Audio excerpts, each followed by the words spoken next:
Muy buenas tardes a todos y todas. Pues siguiendo en estas jornadas Horizontes de la Investigación, jornadas de investigación CIAUC 2024, en esta tarde vamos a presentarnos los integrantes del AET, el área de estudios sobre el territorio. Estamos integrados por la doctora Alexandra Felipe Narciso, el doctor Fernando Pedro Green Castillo, el doctor Ignacio Carlos Kunz Bolaños, la doctora Johanna Lozoya Meques, la doctora María del Carmen Valverde Valverde, el doctor Omar Alejandro Gómez Carvajal, la maestra Erika Miranda Linares y una servidora Amaya Larocea Garretz. En esta ocasión pues vamos a hablar sobre algunas de nuestras líneas de investigación y nada más para que se sepa cuáles son las que se abordan en nuestra área.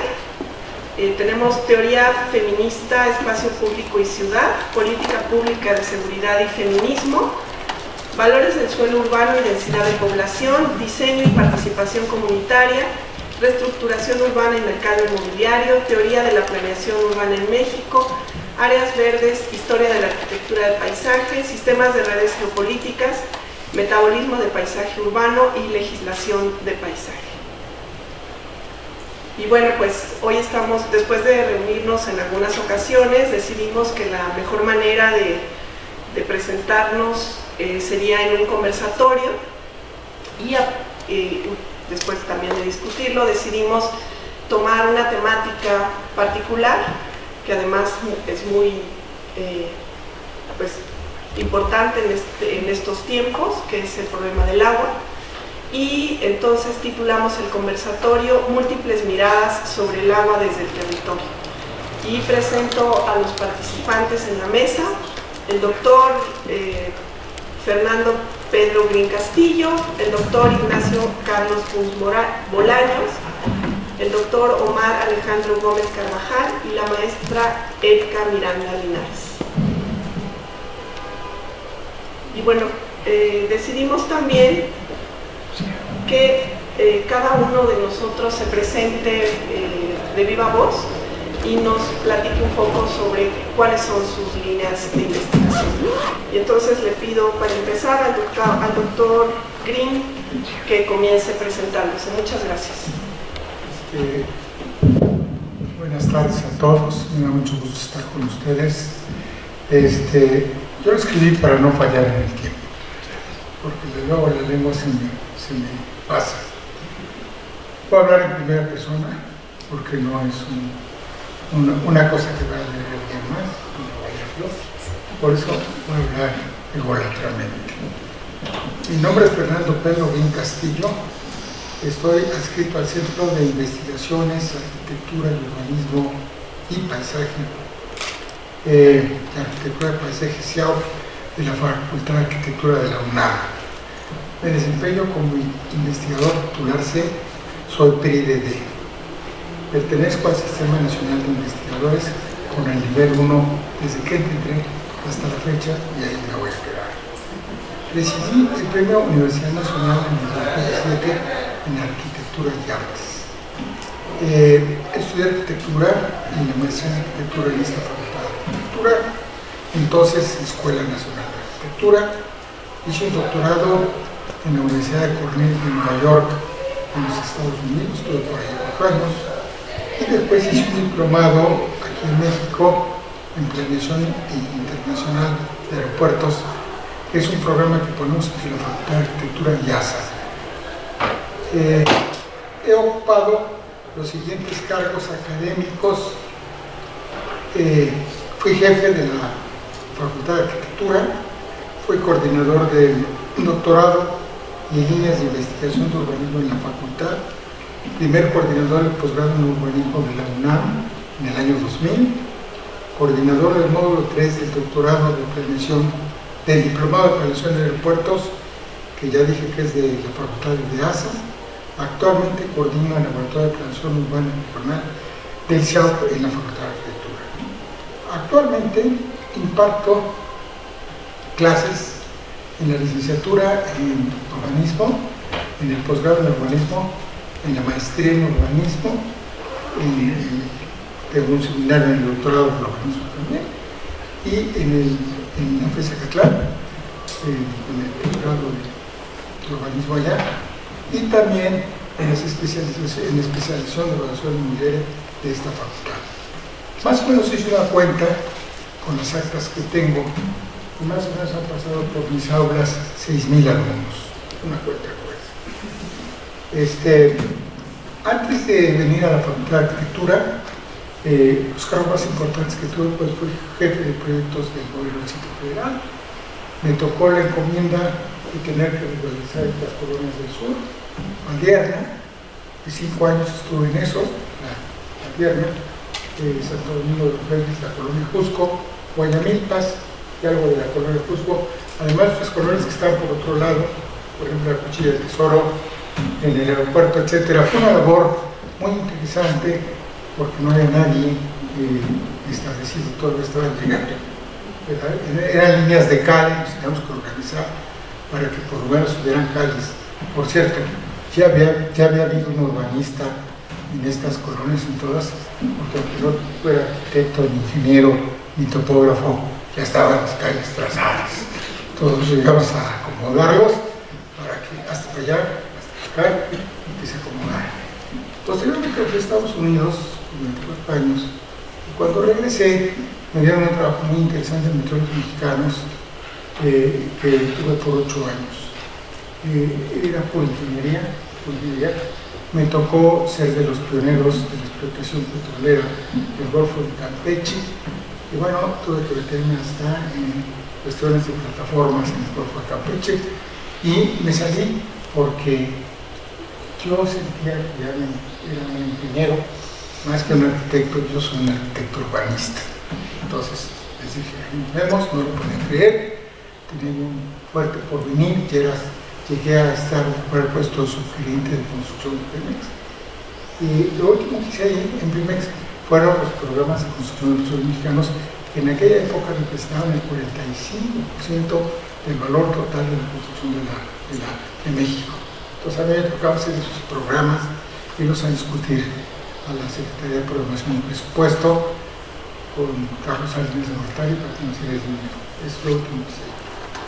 He participado en cursos en México, Argentina, Bolivia y España. He sido miembro del CIAO, de la Comisión Especial del PIDD, de la Universidad, del Comité Evaluador, del Comité Editorial del CAYA, de la UNAM, del Comité Académico de la CUEA, de la Facultad de Arquitectura, de la Comisión Determinadora de las Licenciaturas de Urbanismo, que vuelvo a hacer otra vez, ya llevo un año más, del Comité Académico para la revisión del programa de licenciatura de urbanismo, del Comité para la aceptación de estudiantes del posgrado en urbanismo, del Comité Académico de Posgrado en Urbanismo, y miembro del Consejo de Estudios de Posgrado de la UNAM, y actualmente como simplemente coordinador del laboratorio que ya les dije. Actualmente dirijo 3 investigaciones. Una que se llama Densidades de Población de Zonas Metropolitanas de México, y esta investigación la estoy haciendo porque yo no le creo al gobierno lo que nos dice.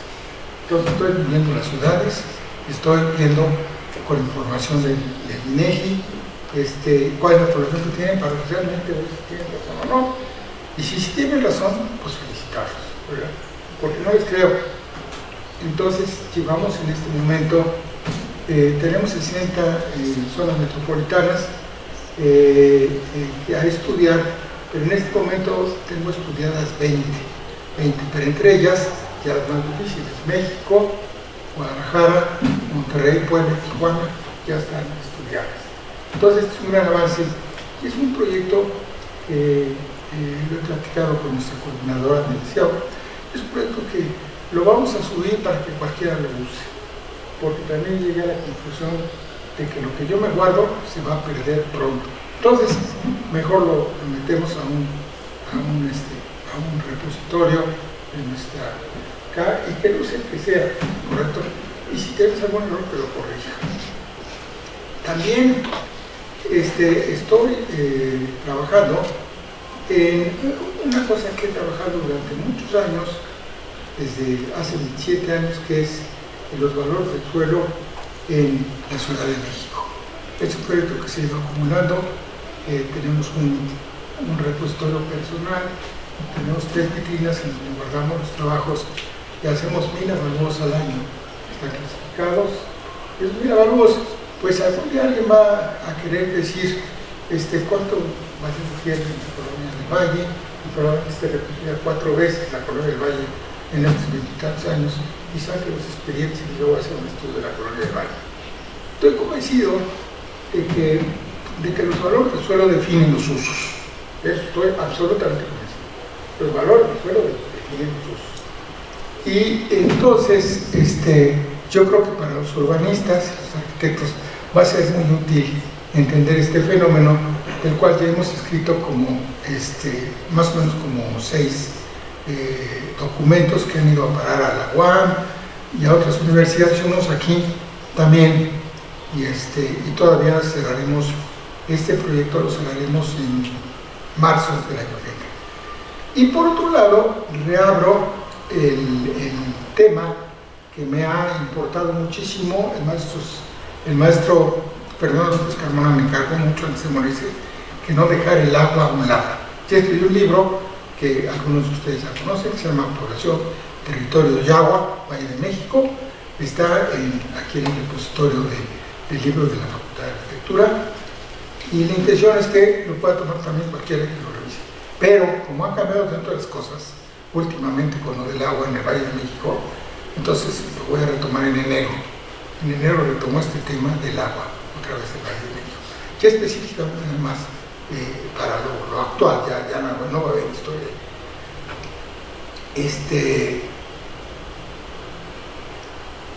Más o menos he ido a 160 eventos en donde he puesto 25 ponencias magistrales, 61 ponencias normales, he sido moderador, comentarista, etcétera, etcétera. He publicado 9 libros, de los cuales me dio mucho gusto hoy en la mañana ver que 4 de los que pasaron aquí en la pantalla son libros que yo coordiné, y falta uno que luego te voy a dar para que lo pongas, no es a otro compañero, para que lo pongan, porque es un libro que habla de cómo hacer pasteles, cómo hacer sopas, diferentes cosas, que es igual que el urbanismo, ¿no? Es cómo cocinas el piso para que haya planificación. Y también quiero decirles que es importante que se consideraba. Miren, yo más o menos he hecho fraccionamientos, que claro que aquí es un pecado hablar de fraccionamientos en esta escuela, realmente por su tradición no liberal. Pero he hecho muchos fraccionamientos en los cuales viven 360.000 gentes. Entonces ya son muchos que viven ahí. Probablemente se acuerden de mí todas las noches, o no, bien o mal, pero pues ahí están, ¿no? Entonces me apasiona mucho el diseño urbano, lo sé hacer. Si me pienso, les tengo que decir que soy experto en diseño urbano, doy clases en urbanismo en los talleres, doy 3 talleres en urbanismo, y me considero también un experto en los valores del suelo, lógicamente. Tantos años hablando de eso, pues es eso. Y nada más, eso es lo que soy. Muchas gracias. Muchas gracias. Pedimos su presentación a Erika Miranda. Adelante, maestra. Buenas tardes a todos. Mi nombre es Erika Miranda Linares. Y pues para mi presentación va a ser muy resumida en comparación de la trayectoria del Dr. Green, pero bueno, básicamente yo manejo 2 grandes líneas de investigación. Una es el desarrollo de herramientas metodológicas para el estudio del agua y la cultura, y la otra es el paisaje en el marco jurídico mexicano, ambos desde el enfoque del paisaje. Esto ha sido resultado de, previa a mi incorporación a la investigación, fui consultora ambiental durante 20 años, y justo en estos procesos de evaluación de impacto ambiental y de evaluaciones de factibilidades jurídico-ambientales es que identifique, digamos, estas dos grandes líneas con las que ahora contribuyo en el Centro de Investigaciones en Arquitectura, Urbanismo y Paisaje. Yo soy de formación arquitecta paisajista y tengo una maestría en geografía, y justo pues básicamente lo que he buscado es construir estos puentes entre estas disciplinas para generar estas propuestas que les comento. Pues básicamente eso es lo que quisiera comentar. Gracias. Muchas gracias. Omar, adelante. Bueno, ahora sí, buenas tardes. Igualmente me presento de manera muy breve. Como saben, mi nombre es Omar Gómez. Soy arquitecto de formación y luego hice una maestría en urbanismo, la cual también me hizo sentir también un poco urbanista, y de hecho mi práctica tanto profesional, laboral y también al interior de la facultad y académica también me hizo recorrer algunos trayectos en el campo, ¿no? Y de ahí tuve una formación, entonces también me empapé más de la parte social, ¿no? y teoría antropológica y social, y entonces de ahí di el salto a filosofía, donde hice mi doctorado en estudios latinoamericanos en el campo, en el área de filosofía. Y bueno, entonces yo he recorrido digamos, ciertos caminos en torno al diseño arquitectónico, al proyecto, a la planeación urbana y a la metodología para diagnósticos socioespaciales, ¿no? Entonces, eso es lo que, digamos, había estado haciendo antes de entrar al CIAU. Y bueno, hace 2 años entonces emprendí un proyecto de investigación que tiene que ver con la incorporación de la cuestión social en los proyectos arquitectónicos, en los procesos de los proyectos urbanos arquitectónicos, y ahora estoy como responsable de un proyecto PAPIME que se enfoca en la innovación y enseñanza de sistemas constructivos locales en proyectos con participación comunitaria en el diseño y construcción con bambú, madera y tierra. Y bueno, dado esto, mis líneas de investigación radican en el diseño arquitectónico con participación comunitaria y la producción social del hábitat de vivienda. Esto, por ejemplo, lo hago a través de proyectos en comunidades rurales o semirurales o periféricas, digamos, como lo uso como un marco de investigación, en donde últimamente me he enfocado a proyectos educativos y productivos. Entonces, a partir de eso se estudian los sistemas arquitectónicos en esos géneros de edificios, los estudio, y a través también de la dinámica socioespacial, sociocultural, ¿no?, de la comunidad que se aborda. Entonces también pues ahí tiene que ver con lo que venía haciendo, y pues se analiza entonces los sistemas arquitectónicos según el tipo de edificio. Por ejemplo, educativo, entonces se toman enfoques, se fundamenta a partir de enfoques educativos, en este caso, en mi caso, de corte constructivista, como Montessori o Piaget. Y entonces la pregunta justo siempre es, entonces esos enfoques educativos, ¿cómo se espacializan, ¿no? Y cómo se puede aplicar esto al diseño arquitectónico. Digamos, en eso he girado, digamos, ha girado mi investigación reciente. Y por otro lado, pues lo abordo en un lado social, y por otro lado también he intentado abordarlo en el sentido tecnológico a partir de los sistemas constructivos locales, con innovación a través de los saberes pues, locales y ancestrales, ¿no? Entonces también he tratado de fusionar entonces el diseño a partir de fundamentos teóricos, sociales y socioculturales, y por otro lado en el aspecto tecnológico a partir de los sistemas constructivos, a partir también de las tipologías, formas y saberes locales, ¿no? Entonces eso, digamos, que he estado trabajando últimamente, y bueno, por ahora le voy a parar ahí también para ya ser corto y breve. Gracias. Muchas gracias, doctor Puntz. Gracias. Sí, gracias. Buenas tardes a todos y todas. Bueno, yo soy geógrafo. Yo estudié geografía, me metí en geografía para dedicarme al tema urbano. O sea, no es que haya variado, ¿no? Sino que la intención de estudiar geografía era dedicarme al tema urbano. Hice la maestría en geografía con orientación a planeación y después el doctorado. Ya era mucha geografía, entonces hice el doctorado en urbanismo. En la primera etapa del doctorado en urbanismo, que fuimos 3 o 2, no sé, y después desapareció unos años y ya después se rehizo y hasta la fecha. Inicialmente estuve trabajando en el Instituto de Geografía, entré ahí de becario a los 19 años, algo así. Ni siquiera era becario, no tenía edad para no tenía los créditos para tener beca. Y ahí me hice investigador y en el 94 me pasé del Instituto de Geografía acá a la facultad y desde entonces, desde 1994, formo parte como investigador de tiempo completo del CIAUP, que antes se llamaba CIAUP, sin la P, sin paisaje, sí. Pero en la maestría estoy desde 1985 como profesor en la maestría de urbanismo. Todavía he trabajado en la UNAM, he hecho algunas cosas como consultor, pero son cosas eventuales, ¿no? No creo tener arriba de 10 o 12 programas de desarrollo urbano que he hecho. ¿Son muchos?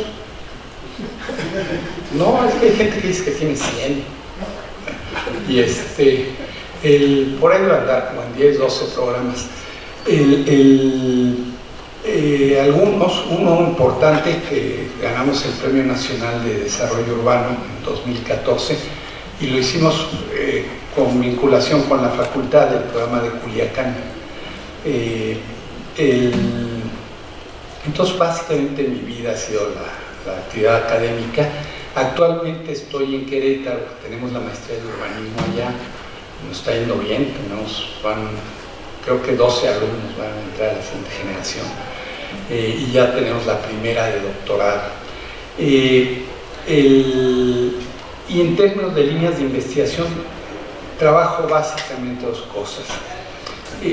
Un proyecto que se llama Reestructuración Urbana y Mercado Inmobiliario, que es una fusión de 2 intereses míos. La estructura urbana siempre me llamó la atención, mi tesis de licenciatura es sobre estructura urbana. Y allá por el 91 empecé a trabajar con el doctor Manuel Perló en un proyecto de mercado inmobiliario. Y después me di cuenta de que el mercado inmobiliario es fundamental para entender la estructura de una ciudad y que es el mecanismo a través del cual se va adecuando, se va modificando la ciudad. La ciudad siempre está cambiando, siempre. Entonces, se creó este proyecto de mercado inmobiliario y reestructuración urbana allá por mediados de los 90. Y de ahí toda mi vida sigo trabajando en eso. Es muy amplio porque incluye cuestiones como la declinación, que es la pérdida de población que se está viendo en las ciudades, en todas las ciudades del país, la gentrificación, la expansión, una serie de fenómenos que son muy interesantes analizar esas transformaciones y que son fundamentales para comprender la ciudad y poder planearla mejor, porque si vemos a la ciudad como un ente fijo, las decisiones de planeación que tomemos quizá no van a ser las más adecuadas. Pero también hace unos, ¿qué será? Como 6, 8 años, me empecé a dar cuenta de muchas debilidades que teníamos como planificadores, que había cosas que fallaban. Y aquí cito al doctor Alberto Révora, paz descanse, que decía, basta con salir a la ciudad, verla y ver que hemos fallado, ¿no? Algo así decía él. Y entonces empecé a estudiar mucho qué había detrás de la planeación que hacían, ¿no? El paradigma de la planeación. O sea, qué tipo de pensamiento tenemos, qué tipo de pensamiento estamos reproduciendo, el papel del marco jurídico en esto, que además está imbuido de ese mismo pensamiento. Estando en este tipo de cosas llegué a un concepto que tomó fuerza hace unos 30 años en Estados Unidos que se llama el régimen urbano, que es cómo se van dando esas coaliciones entre autoridades y grupos de poder para ir definiendo lo que se quiere en la ciudad, ¿sí? Y en ese sentido, pues los planificadores somos, hoy en una reunión de la que vengo en investigaciones económicas decían, pues es decorativa, y la crítica que se hacía hoy era bastante fuerte, pero no creo que errónea. Sí resulta que nos cambian los usos solo cuando quieren, hay una serie de decisiones sobre las que no tenemos nosotros como planificadores ningún control. En esto del régimen urbano aparece el tema del agua, que creo que es importante. O sea, ya también en algunos lugares, y Querétaro es un caso, modifican la ley de agua del estado de Querétaro, dan concesiones, todo, y se las dan a los desarrolladores inmobiliarios. Y forman parte de estas lógicas. Y finalmente instrumentos de gestión para hacer más efectiva la planeación. Son los temas en los que trabajo. Muchas gracias, pues. Entonces vamos a darle baja a este. Pues es mi turno. Pues soy Amaya Larrucea Gálvez. Llegué a la Facultad de Arquitectura en 1986 a estudiar arquitectura de paisaje. Pertenezco a la tercera generación de esta licenciatura, o sea que pues mi carrera siempre fue como un poco un reto de algo novedoso. Y desde entonces no me he ido. Aquí estudié la maestría, el doctorado, y también empecé a dar clases en 1993 en arquitectura de paisaje. Fui también ahí coordinadora, y en estos 32 años he trabajado 2 líneas de investigación. La primera sobre un corpus teórico sobre la construcción cultural del paisaje mexicano en sus diversas manifestaciones y significados. Me gusta entender los elementos emblemáticos del paisaje y comprender cómo se fue formando a través de la literatura, el arte, la fotografía y el cine. He hablado ahí pues, tanto de paisajes desérticos, de paisajes arqueológicos, de paisajes volcánicos. Y bueno, pues ahí tengo un libro que se llama País y Paisaje.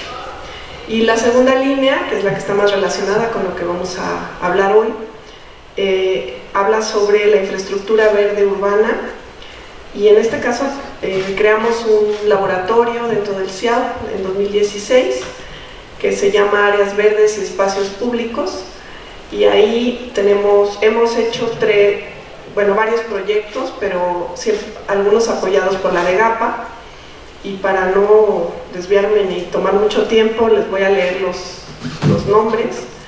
El primero de ellos, Espacio Verde Público, Estudios Culturales, Sociales y Ambientales, y mi aportación casi siempre está más bien ligada a la parte cultural.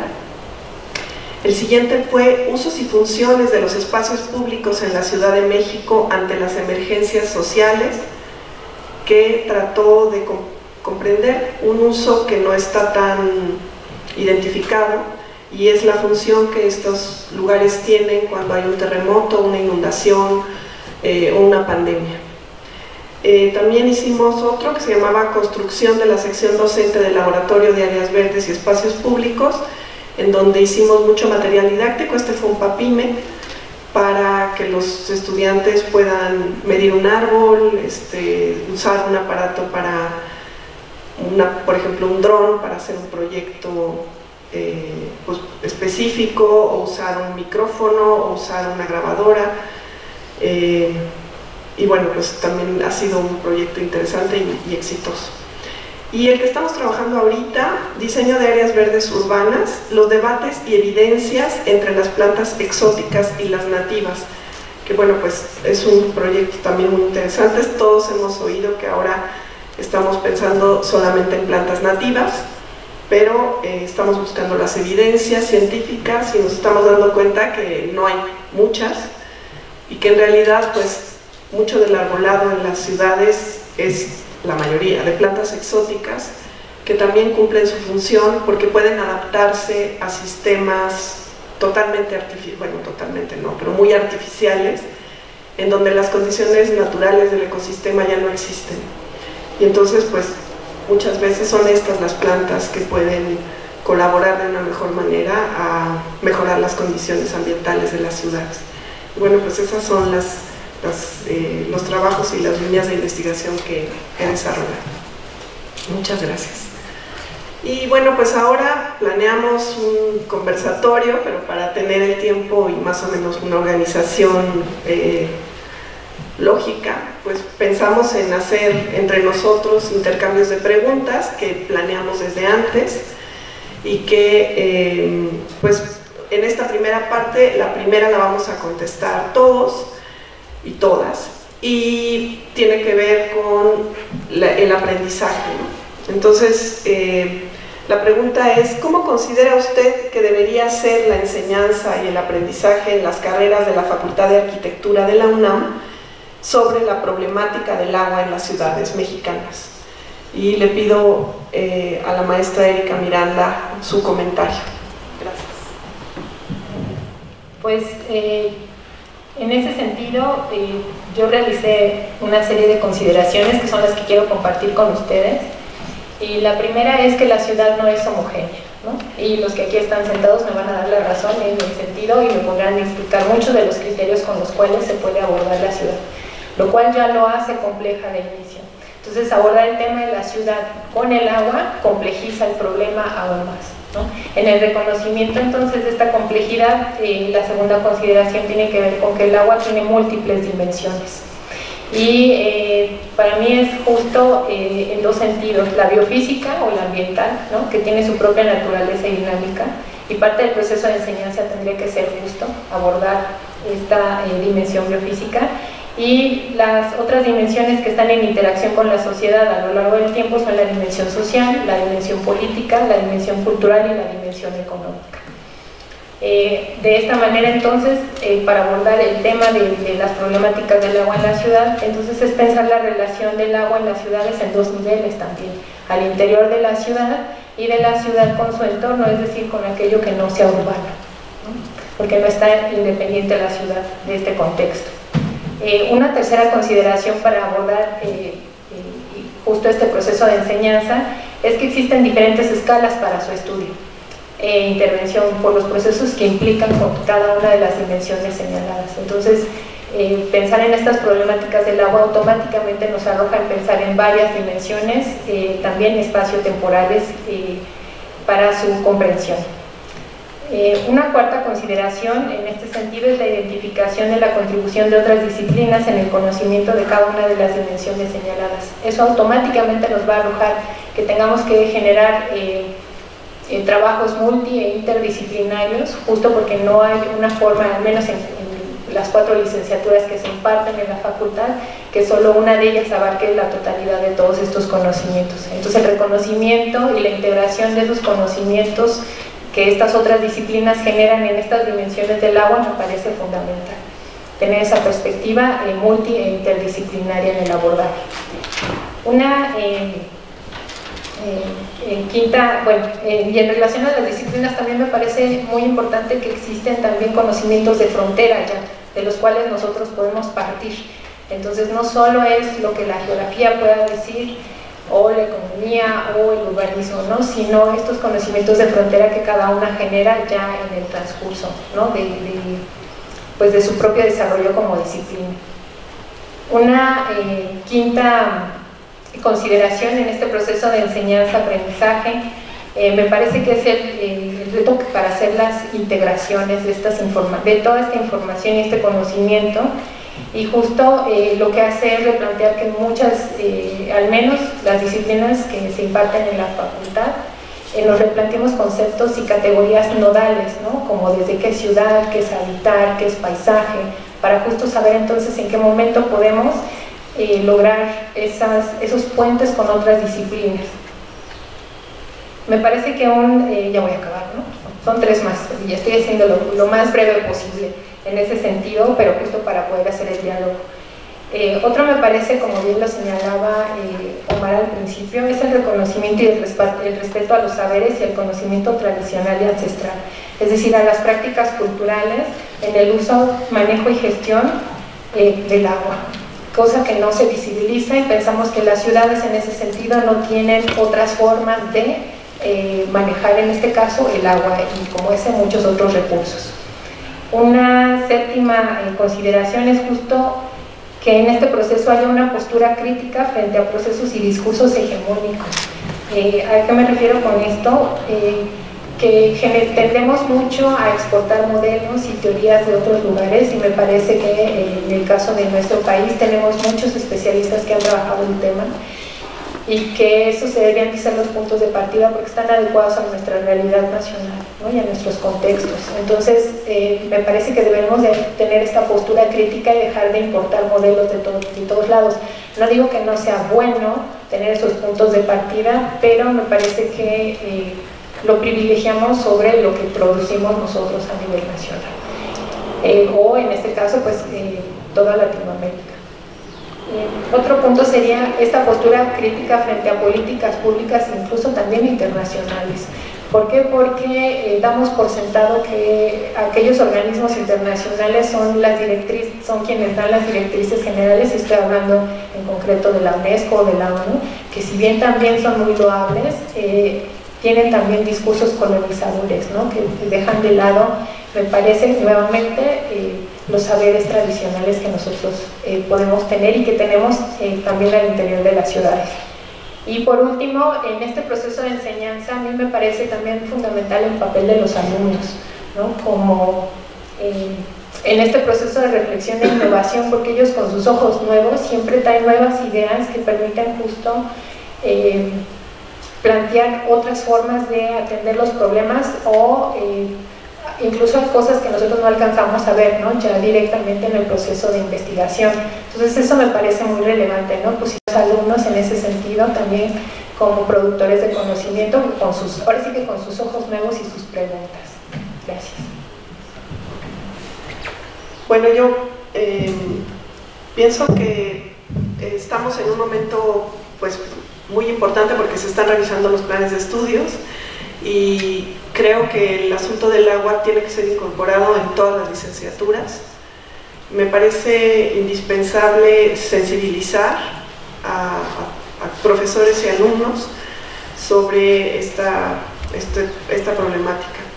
Y pues como arquitecta paisajista pienso que el agua primero no debe incorporarse como si fuera un objeto o un elemento, sino como un ciclo en el que intervienen los sistemas atmosféricos y los terrestres.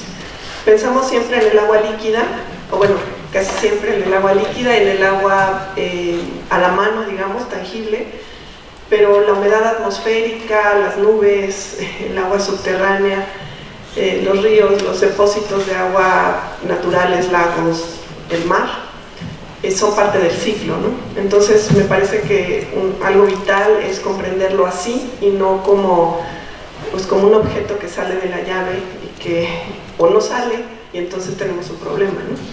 Sino comprender más allá pues cómo se incorpora, cómo funciona, digamos, cómo se comporta. Incorporando los tres estados, el sólido, el líquido y el gaseoso. Creo que además se deben incorporar saberes de distintas disciplinas, como también dijo Erika, ingeniería ambiental, ciencias sociales y ecología, para tener una mirada amplia. Creo que deben de incorporarse además en los primeros semestres. Lo malo es que todo lo queremos poner siempre en los primeros semestres, pero creo que jerarquizando la importancia de los asuntos debería de iniciarse desde el principio para nunca perder la mira en las mayores problemáticas. También creo que es importante sensibilizar con ejemplos prácticos sobre las dificultades en relación con la falta del agua a las que se enfrenta la población mexicana en todo el país. Creo que eso muchas veces, bueno, no, casi siempre estamos en grandes ciudades y muchos no conocemos las circunstancias de otros, ¿no? Entonces creo que hay que incorporar también esa información en los planes de estudios. Y solicitar proyectos integradores en donde se diseñe en función de la gestión responsable del agua, como proyectos que tengan que ver siempre en la carrera. Dotar de conocimiento para el manejo de software especializado para el modelado y la simulación del manejo del agua en proyectos. Fomentar la investigación sobre nuevas tecnologías y prácticas innovadoras en el manejo del agua.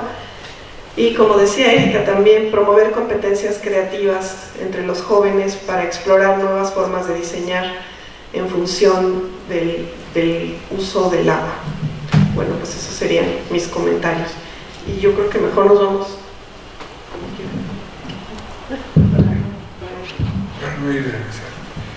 Dos cosas le quiero decir, maestro Kunz, que son muchos proyectos los que has hecho. Son 45, son muchos proyectos. ¿Sí? Cuéntame. Son muchos proyectos, te voy a decir por qué. Cuando tú haces un emprendimiento de un nuevo proyecto desde cero, no tú que te den un fraccionamiento, hacer que tenga 600 hectáreas. 600 hectáreas es una ciudad. Se termina quedando, si vas a construir 8.000 casas ahí, pues es una ciudad.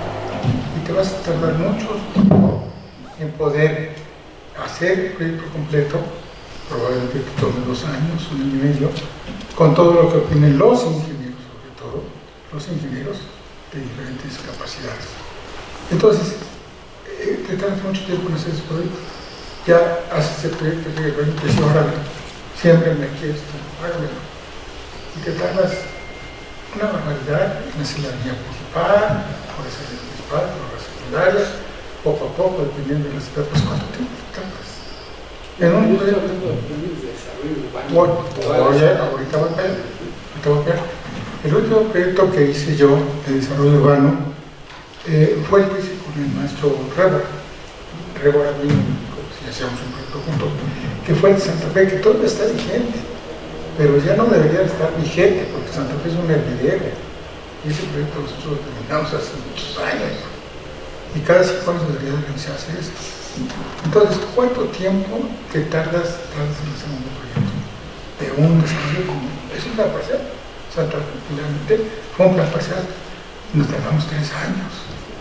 Y en el de la delegación de Tlalpan, nos tardamos 4 años en una universidad, con todo el ayuda y todo el dinero.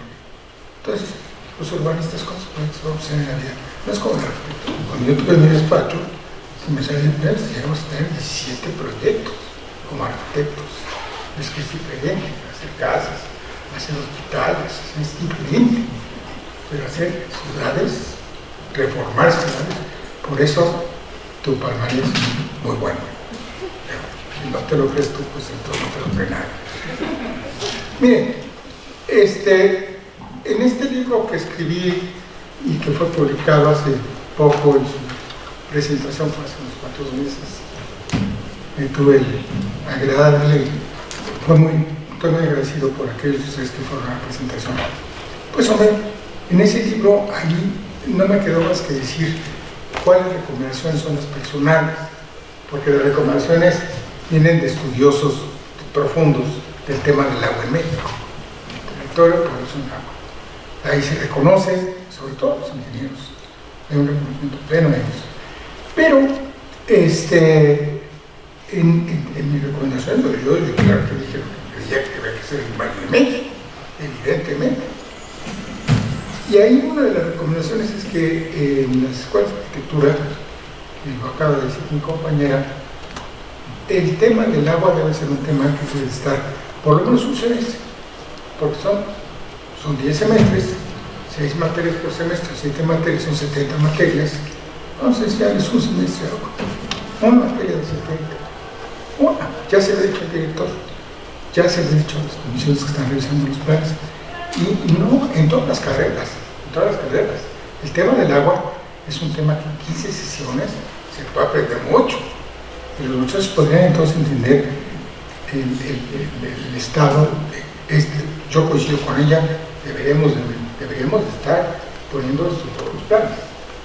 El arquitecto me dijo, nuestro director me dijo, el doctor, me dijo, sí, tienes razón, espero que pase, porque yo no estoy revisando el programa de arquitectura. Y en urbanismo, pues entra por aquí, sale por acá. A ver qué pasa. Y después, otro pensamiento es que lo estuve reflexionando mucho y dije, no, este problema hay que trasladarlo a los niños desde la primaria, que les enseñe cómo manejar el agua, y en la secundaria, y en la preparatoria. Entonces, es una cosa que cuando vienen aquí a la facultad, ya sepan de lo que estamos hablando y podamos profundizar en los temas. Pero yo creo que es una cosa, a ver, piensen en términos de materias, 70 materias, que son las que más o menos 10 semestres llevan, hombre, démosle una materia, una materia. Créanme que va a ser cambiaría la percepción de los muchachos, de los arquitectos, de los urbanistas, de los paisajistas, de los que inventan máquinas allá en diseño industrial. Yo eso lo creo que es un de ellas. Estamos hablando de educación. Por otro lado, hubo una persona que pues fue mi maestro, todavía está vivo, afortunadamente tiene mucha suerte en estar vivo, pues está muy bien, que es el maestro Eric Cervantes, que fue el primer coordinador de las maestrías, no de doctorado, es en 1967 que yo entré a la maestría de urbanismo. Y don Enrique y el maestro Domingo García Ramos eran nuestros maestros, ellos eran los que nos enseñaban. Lo primero que nos enseñaba don Domingo éramos pocas gentes, éramos un grupo de 10 gentes, y nos decía, el agua déjenla correr, no se meta con el agua. No lo pueden dominar, no se meta con el agua, déjenla correr, déjenla que se pase, porque si no se van a inundar. Entonces es una gran recomendación. Los árboles no los toquen, mientras no sean expertos en arbolado. No toquen los árboles, déjenlos ahí, déjenlos. Si un árbol se les atraviesa en el camellón de una avenida, denle la vuelta y dejan el árbol. Dos grandes recomendaciones que yo recomiendo a mis alumnos siempre en urbanismo. Lo primero, ver aquí dónde está pasando el agua, y lo segundo, dónde hay árboles. Después, lo que quede libre, vamos a proyectarlo con muchas técnicas que hay de diferentes cosas. Entonces es una cosa que yo creo que debemos de tener.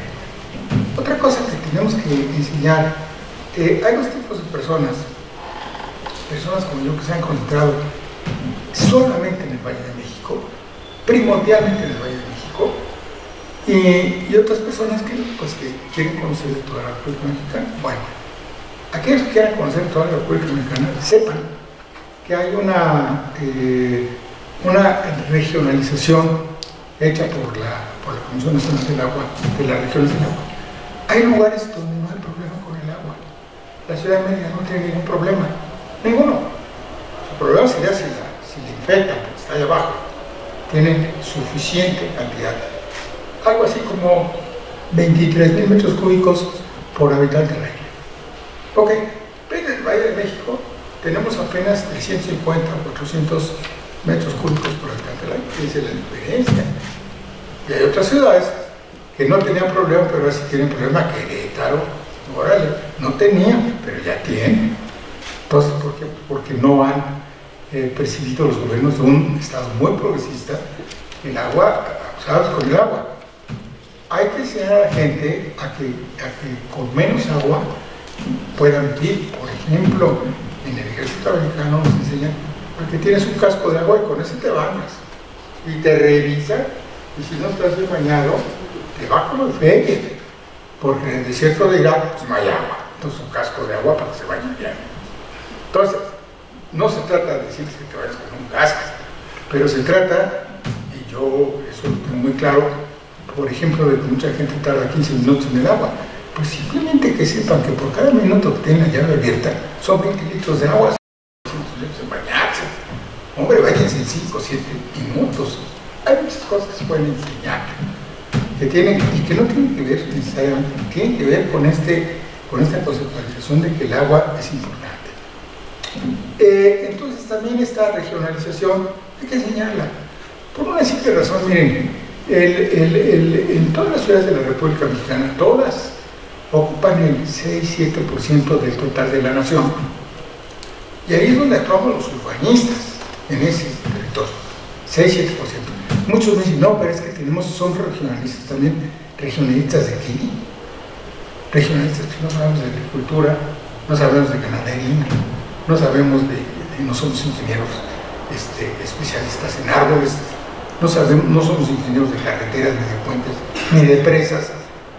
No, intentamos hacer un puente, un arquitecto, se le cae. Un urbanista de los que hicimos aquí, se le cae el puente. Entonces, nuestro asunto está en apenas el 7% del territorio nacional. Y si acaso les gusta, si es que seguimos creciendo irracionalmente, como hacemos con una expansión así, en vez de concentrar así la expansión, cada vez se parece más a algunos lugares como Jordan.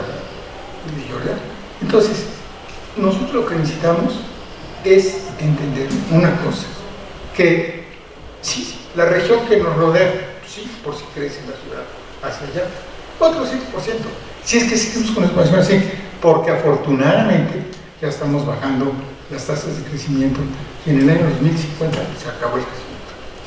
Esa es la creo de todas formas. Entonces, yo no voy a estar aquí, pero de todas maneras vamos a necesitar controlar nuestra agua mejor.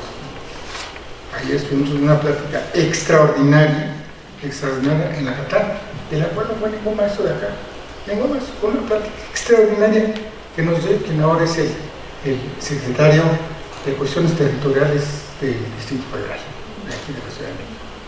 Y nos platicó, realmente sacó la neta, lo dejó muy dolido lo de Ayotzinapa, entonces va a poder decirnos cómo lo va a hacer ahora con este otro proyecto. Yo creo entonces que este tema del agua sí debe de estar metido, ¿cómo que no?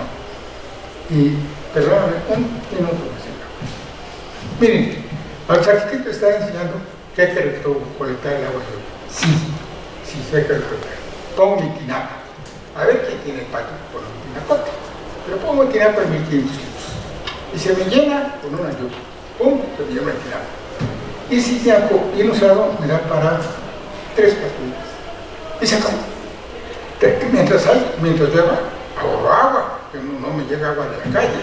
Tengo mi bombita y la subo con todos los artilugios que los arquitectos aprenden o los ingenieros les enseñan. Pero cuando deja de llover, tienen un tinaco de 1500 litros y van a poder tener agua durante 7 días y después se acabó. En la época de sequía, pues ya no va a haber agua. Entonces, ¿qué hacemos, no? Entonces, esto de la arquitectura y también otra cosa, en las azoteas, no es fácil poner más tinacos, porque aquí tiembla, por lo menos en la Ciudad de México tiembla, y no le puedes meter pesos, como no hay que hacer jardines allá arriba, no, cuidadito, pues es que están apenitas esas porque no sé si le echas peso y vas a ver lo que te pasa. Entonces, yo creo que tendríamos que tener un diálogo entre arquitectos, un diálogo muy profundo sobre qué hacer, porque no podemos aspirar a que cada casa se resuelva por sí misma su problema del agua, sino que sale muchísimo más barato si lo hacemos entre todos en la ciudad. Y eso, este tema de reflexión, pues para poder enseñar a los muchachos el futuro. Y la tecnología nos está cambiando, híjole, eso luego les platico el ABC de la tecnología.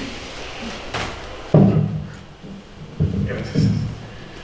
Bueno, antes que nada, cuando justo pienso en la Facultad de Arquitectura, en las carreras, pues voy en el orden que quiero que me acomode ahorita por la explicación.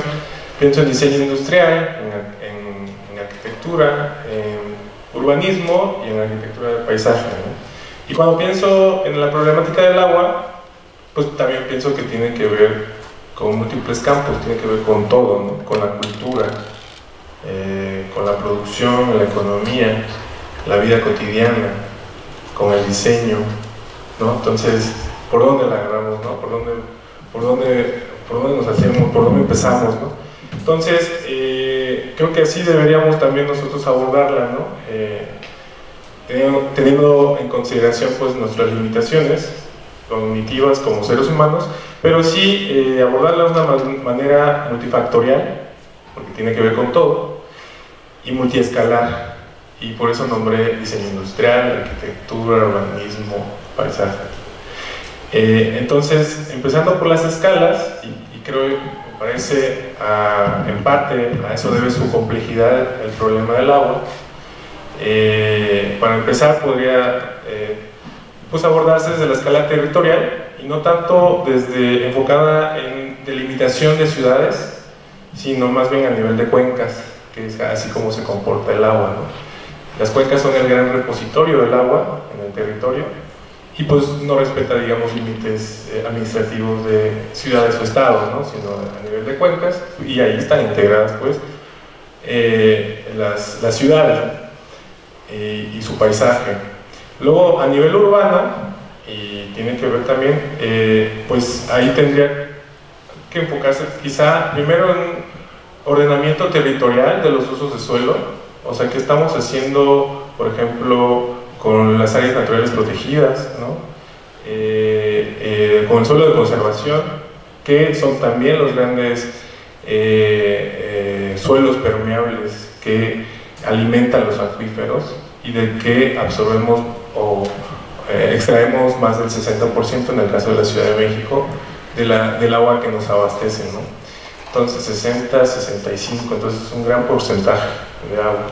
Y por lo tanto, entonces, el ordenamiento territorial, para empezar, en la protección de las áreas naturales o suelos de conservación, me parecería importante, y pues ahí pues todos los usos de suelos complementarios, de servicios, equipamientos y espacios públicos, y de ahí también pues la infraestructura. Está justamente el tema de la infraestructura verde, que pues que se complementaría, digamos, con esa reorganización del suelo, ¿no? En el suelo urbano, territorial y urbano, ¿no? Porque ya dije que más bien sería a nivel de cuenca, que lo tomaría en cuenta en una escala mayor.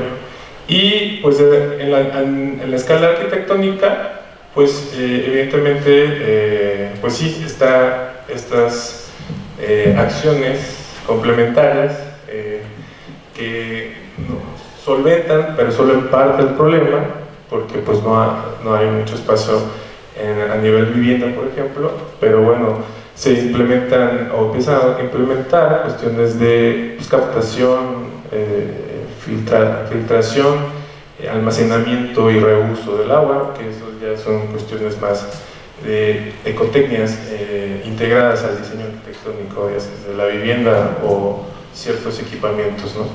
Entonces, para empezar, pues me parecería que están esas escalas y hay que considerarlas, y justamente también agregarles las cuestiones que yo llamé multifactorial, pues son multitemáticas, multidimensionales, multidisciplinarias si queremos, y pues agregaría otras tres más. Entonces, para empezar, y es de gran peso, aunque no nos guste mucho, pero los agentes económicos, ¿no? De producción y consumo. Y muchas veces se le dice a la población que racionalice el agua, ¿no? O sea, como en general, y muchas veces se les dice como una exigencia a los grupos más vulnerados o a los populares, a los más pobres, pero pocas veces se voltea a ver también pues, a las empresas que pues, producen carne, refresco, leche, y que llegan a consumir millones de litros, ¿no? Diarios. Y entonces, pues hay que también regular el consumo en eso, ¿no? Y buscar estrategias que, bueno, digamos, eso nos rebasa, pero pues está ahí el problema fuerte está justamente en esos grandes, finalmente, productores y consumidores, ¿no? Del agua. Por otro lado, los agentes, yo le llamaría políticos sociales, que están en las instituciones públicas, justamente que son las encargadas de regular las leyes, digamos las políticas públicas sobre el agua, y que eso nos rige a nosotros finalmente. O sea, lo que podamos o no podamos hacer según la ley o cierta normatividad, pues viene desde ahí, ¿no? Entonces, pues estamos un poco adaptados a esas normatividades o leyes o reglamentaciones. Y por otro lado, también agregaría en la cuestión social, como lo mencionó la maestra Erika, los grupos ciudadanos o comunitarios organizados en el cual se dan procesos muy interesantes. Por ejemplo, está este proceso de la formación de Contralorías Ciudadanas y Comunitarias del agua, que son autónomas, están respaldadas por la Constitución, se pueden organizar libremente y que plantean justamente una gestión local más responsable del agua, ¿no? Y comprenden diferentes ya estados, incluyendo la Ciudad de México también, ¿no? Entonces me parecen procesos sociales también muy interesantes, en el cual también hay otro factor o dimensión que tomar en cuenta en el planteamiento de un diagnóstico o manejo del agua, ¿no? Con esta visión integral que por supuesto nos da el urbanismo, ¿no? Y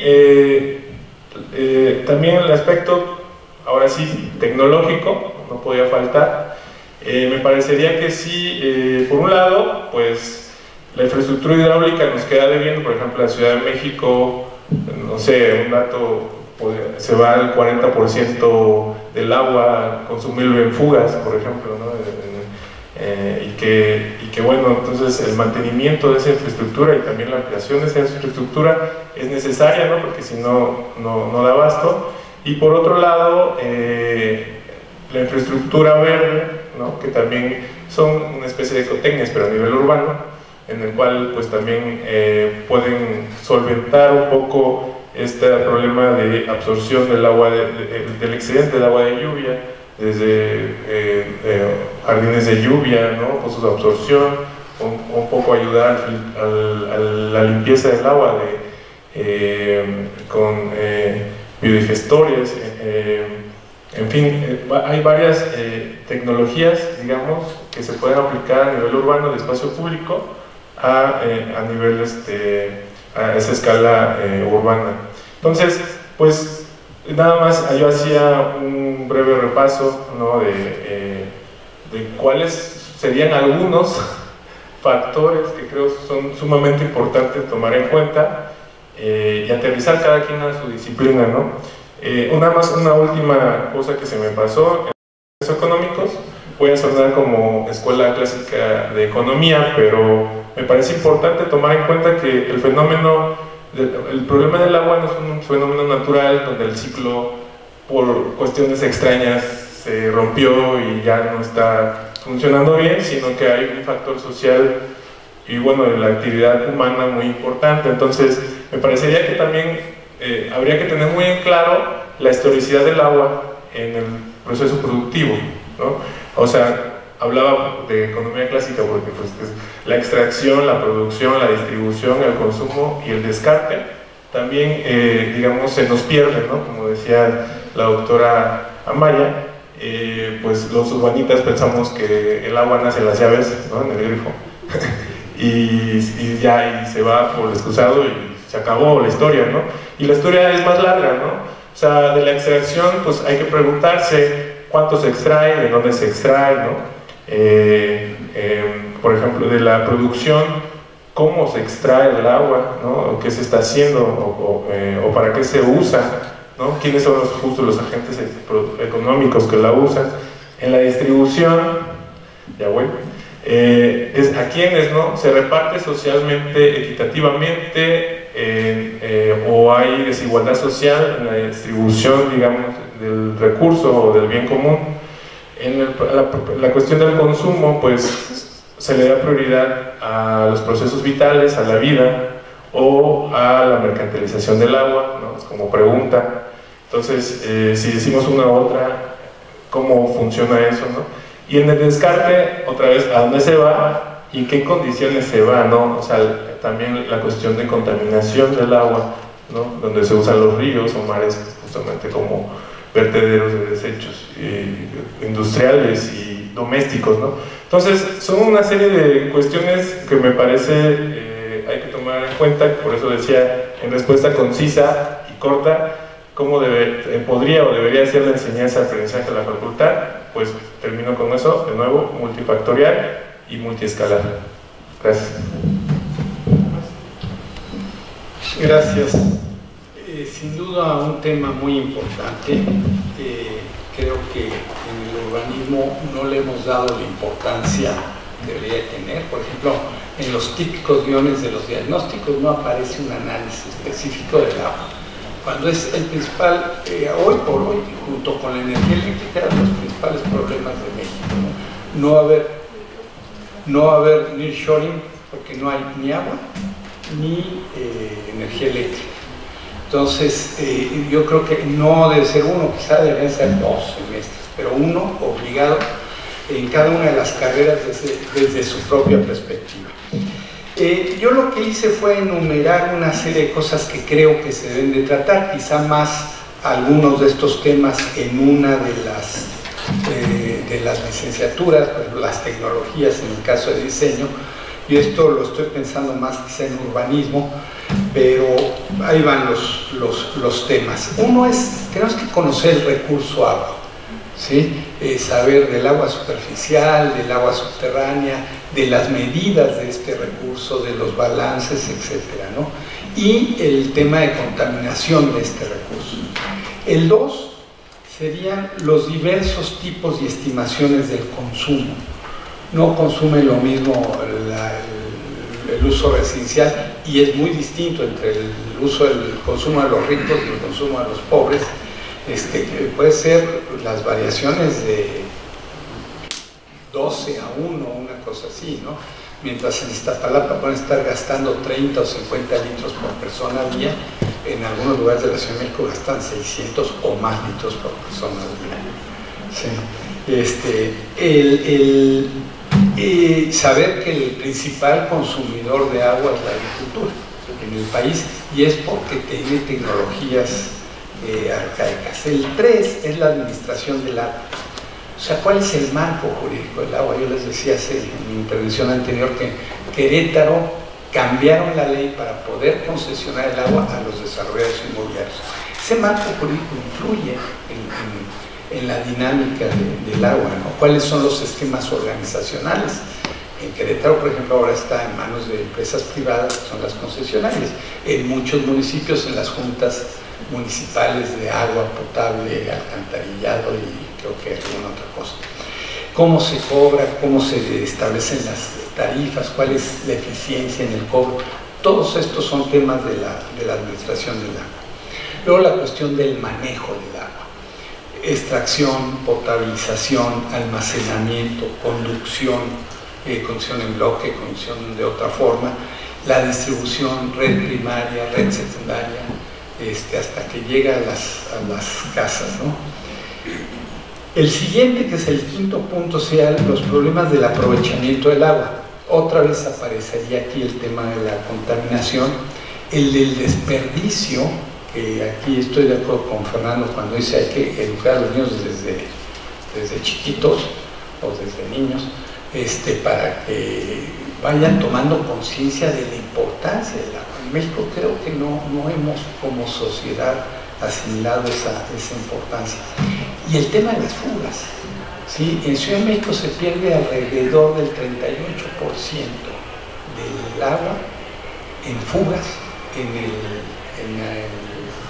el sistema secundario, ¿sí? 38% no es poca cosa, y hay mucha gente que no tiene agua. Entonces, y ahí hay tecnologías para detectar, y hay una serie de cosas que se podrían hacer. Las tecnologías para el uso eficiente del agua, el punto 6. El 7, que es importante, el tratamiento y el reuso del agua. Las industrias y la agricultura son capaces de utilizar aguas tratadas. Bueno, depende del tipo de tratamiento. Hay una norma 001 de México y una 003 de México. Una es un agua que podría volverse a utilizar casi en las casas y la otra no tanto, pero tenemos que aprender de estos temas para ver qué tipo de tratamiento recomendamos, las tecnologías de tratamiento. Esto es muy importante. Hay unas muy ecológicas, muy baratas, hay otras más sofisticadas. Hay lugares del país, por ejemplo en Sinaloa se trata casi el 100% del agua, hay lugares que se trata muy poco, ¿no? El siguiente punto, que ya es el 8º según yo, las innovaciones, que ya Omar ya adelantaba algo y Erika también, ¿no? Es decir, hay cosas muy interesantes que se pueden hacer en términos de innovaciones. Desde la medición del agua, una de las quizá ventajas de los concesionarios peores en Querétaro es que van pasando cerca de donde están los medidores y a distancia van registrando. Muy eficiente, ¿no? Los sistemas de gestión y administración de estas empresas. Y finalmente, un tema que no debemos olvidar es el tema del régimen del agua. Los grupos de interés, la apropiación del agua, los conflictos que hay por el agua, los enfrentamientos que se dan y las soluciones cooperativas, que a fin de cuentas creo que ese es como el futuro al que le debemos apostar en la sociedad, la cooperación.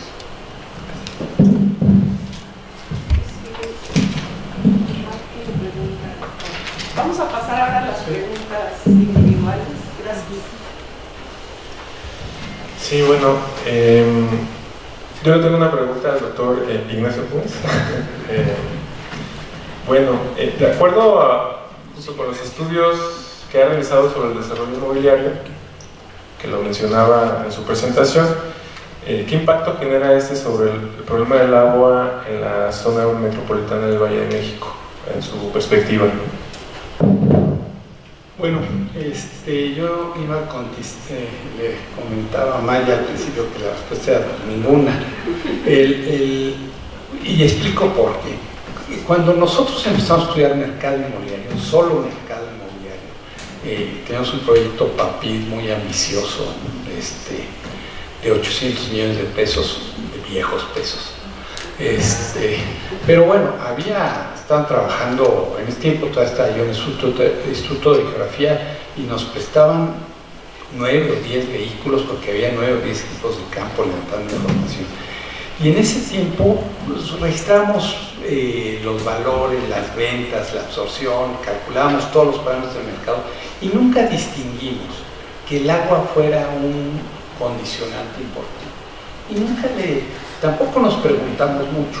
Pero aquí tengo que aclarar algo. El líder del proyecto era el doctor Manuel Perró, que es especialista en agua más que en mercado inmobiliario o en cosas urbanas. Su tema de especialidad es el agua, ¿no? Y nunca nos lo preguntábamos, pero sí teníamos conciencia desde aquel entonces, cuando empezamos a hacer algunos modelos, de que los servicios tenían un impacto diferencial según el estrato del mercado. ¿Qué quiere decir esto? Que si en un lugar, y eso lo identificamos en el lago de Guadalupe, que en ese tiempo no tenía teléfono y no se usaban el uso de los celulares era bastante limitado, eran unas cosas así gigantes y carísimas, les pegaba muy duro en el valor inmobiliario. Entonces, y he visto estudios, me ha tocado sobre todo dictaminar artículos en donde sí ponen a prueba la cuestión del agua. Lo que es claro es que si no hay agua, le puede pegar al valor inmobiliario, pero en niveles de clases medias, clases más altas, todo. Entre los grupos, en los mercados de estratos más bajos, no pega tanto, o sea, las carencias del agua pues es como parte de la normalidad de esos grupos. El no tener esto otro es parte de la normalidad de esos grupos. Eso es lo que sí llegábamos a ver. Otra de las cosas que hemos visto es, más en los planes que en los estudios de mercado, es que la gente se puede poner histérica si le van a hacer un desarrollo o edificios, todo. Y uno de los argumentos es, se nos va a acabar el agua. Van a hacer un edificio y se les va a acabar el agua. Yo supondría que alrededor, si hubiera acabado el agua de Polanco y de la zona de la Granada y de todas esas, con todo lo que hicieron ahí, pues se hubiera acabado todo el agua. Y si hubiera acabado la de San Antonio, todos los alrededores. Y no, alguna vez un especialista decía, pues se deriva el agua, o sea, van a densificar un lugar, van a hacer edificios, se deriva y se lleva el agua. Ahí no es algo que resulte tan complicado. Naucalpan estaban muy asustados, no querían que creciera Naucalpan para nada porque ya tenían miedo de que se acabe el agua, a pesar de que Naucalpan, su cuota del Chazmala no la consumía y la tenía en riesgo porque se la podían mandar a otro municipio. Y nosotros lo que explicamos es, a ver, si estas personas no se instalan aquí y se van a otro lado, les van a mandar el agua a otro lado. O sea, el sistema del agua, no sé si fue mal que lo dijo, es un, igual en Erika, si lo vemos en escalas, el problema del agua es, en el caso de la Ciudad de México, es un problema metropolitano, ¿sí? Y si consumimos más agua en un lugar, quizá le va a faltar al otro. Es un problema que diríamos de suma cero. Le quitamos en un lado, le va a faltar en otro. Entonces, a veces puede ser más eficiente que la gente viva en departamentos a que viva en casas con jardines grandes, todo, en donde el consumo puede ser más grande. Las familias van a ser las mismas. Las casas no son las que consumen agua, bueno, en parte sí, pero sobre todo son las personas las que consumen agua. Y eso sí lo hemos visto más en planeación que en estudios de mercado. Es que, a ver si no me la agotaron ya la pregunta. La pregunta era, ¿qué conocimientos y habilidades tenemos que tener como planificadores de ciudades en materia del agua?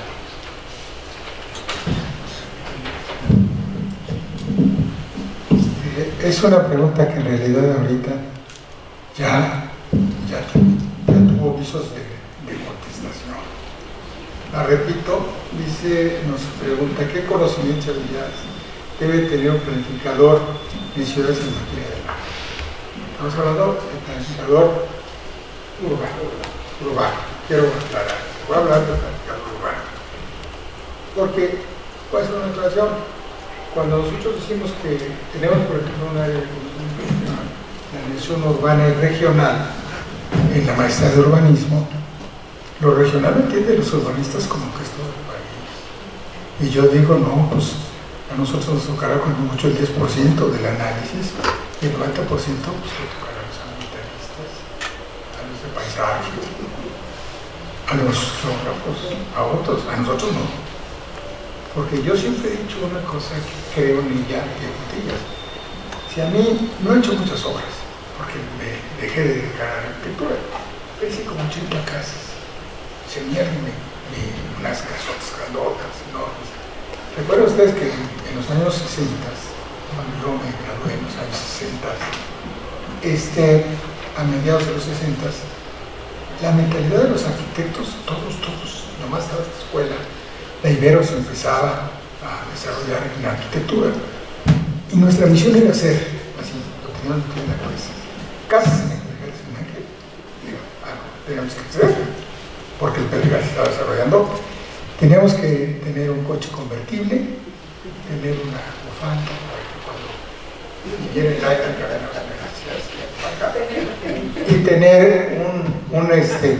y tener también un despacho en la zona rosa, en la calle de Hamburgo. Éramos los arquitectos de la universidad los que escupían la universidad cuando nos graduábamos. Ya las cosas cambiaron. Era una carretera, era una profesión muy elitista. Bueno, yo creo que en ese sentido, ser arquitecto siempre es tu proyecto.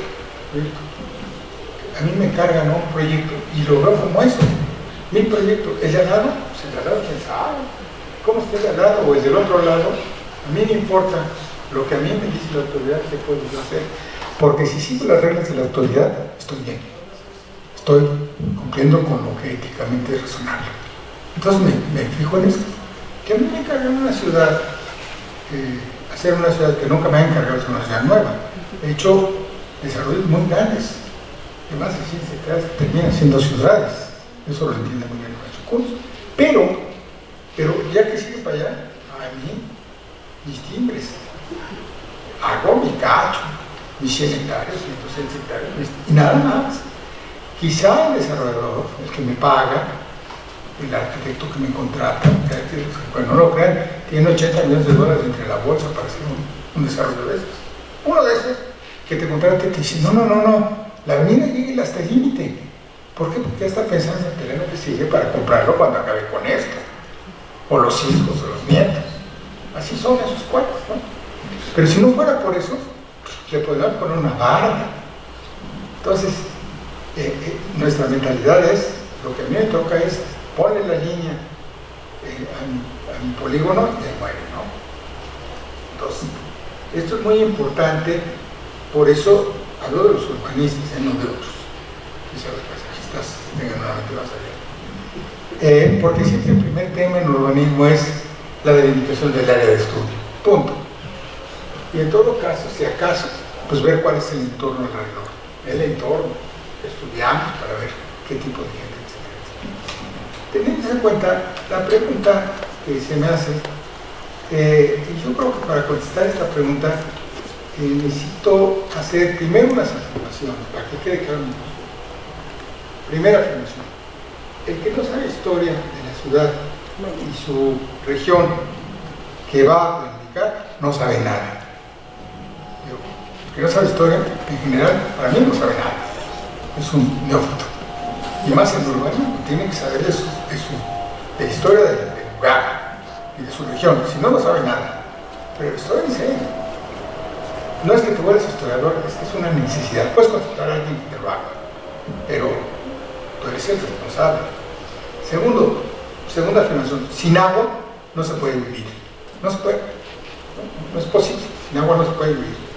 Tercera afirmación: bueno, excepto los beduinos. Excepto los beduinos. Eso sí, no vivimos sin agua. Pero no somos beduinos. Tercero: no se debe construir asentamientos urbanos donde no es posible el abastecimiento de agua. Ya lo digo en nuestro punto. Claro que no. Lo primero es que cuando te toca un cliente que te dice, vamos a hacer un desarrollo, o vamos a hacer una ampliación de una colonia, un ensanche urbano, o sea, lo primero que tienes que hacer es ir con la Comisión Nacional del Agua, o con la Comisión Nacional, con la Comisión de Agua del Estado de México, o del Distrito Federal, y preguntar, oiga, fíjense que aquí pienso poner 3,000 casas, y todo lo que tiene escuelas y todo lo demás, y primero se quedan así, ¡ah! Y ya después te contestan y te dicen sí, o si no se puede, o hasta cuándo se puede. Y la cuarta cosa en la cual estoy convencido es que las áreas urbanas existentes no deben crecer más de cierto límite si no se cuenta con agua en el futuro. O sea, tengo una ciudad, no debe de crecer más si no hay agua, más que paredes, espacio, con todo el ahorro que podamos tener y tecnología. Bueno, me regreso a la pregunta.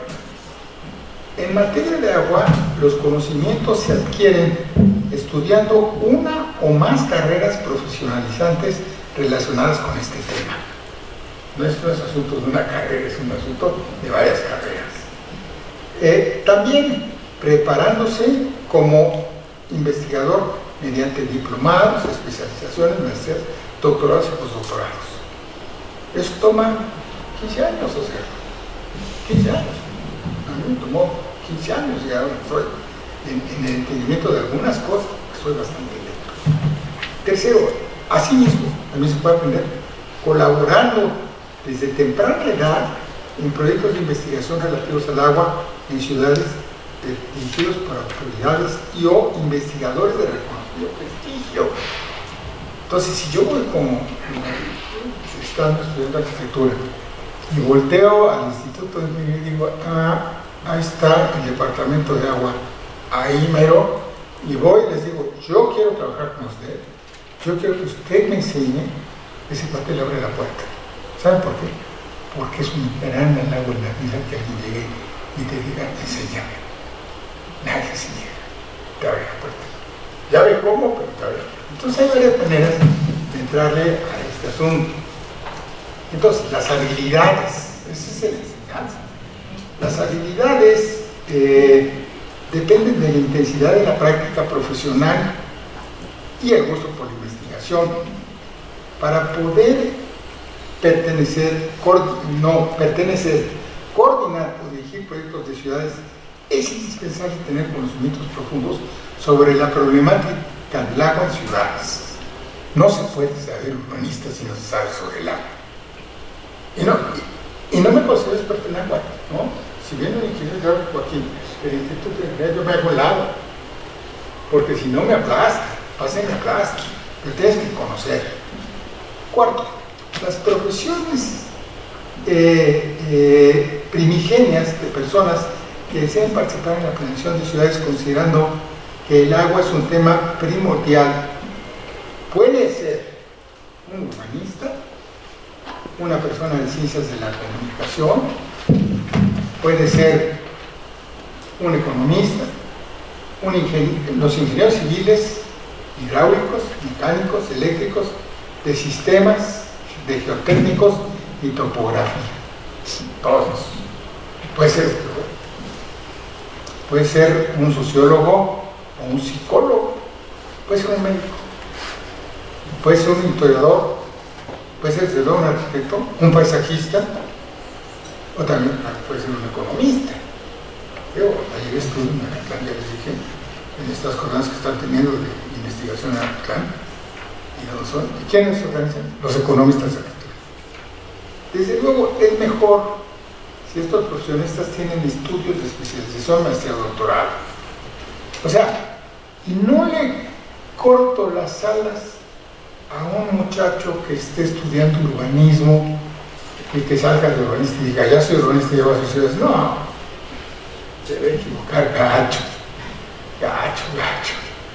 Tienes que estudiar mucho. Y es como para ser investigador.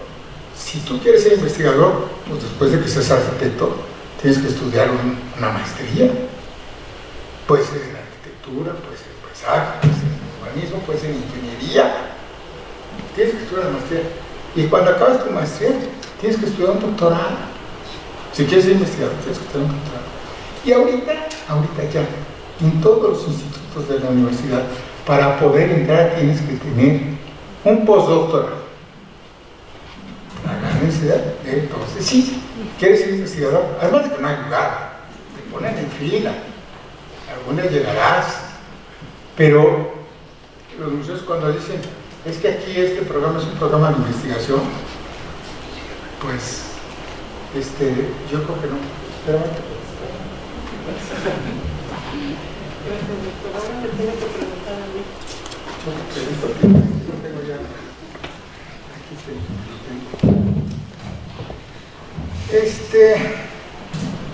¿Cómo puede la arquitectura del paisaje contribuir a reducir el gasto de agua en México? Gracias. Nada fácil y menos en 10 minutos. Entonces voy a nada más comentar algunas. Voy a comentar algunas técnicas que se pueden utilizar en arquitectura de paisaje. Sobre todo en escala arquitectónica. Lo primero es el diseño de microclimas, que es utilizar la disposición de elementos arquitectónicos, plantas, árboles y agua para crear microclimas que reduzcan la evaporación y la necesidad de riego, aprovechando sombras y brisas. La segunda, la distribución de la vegetación.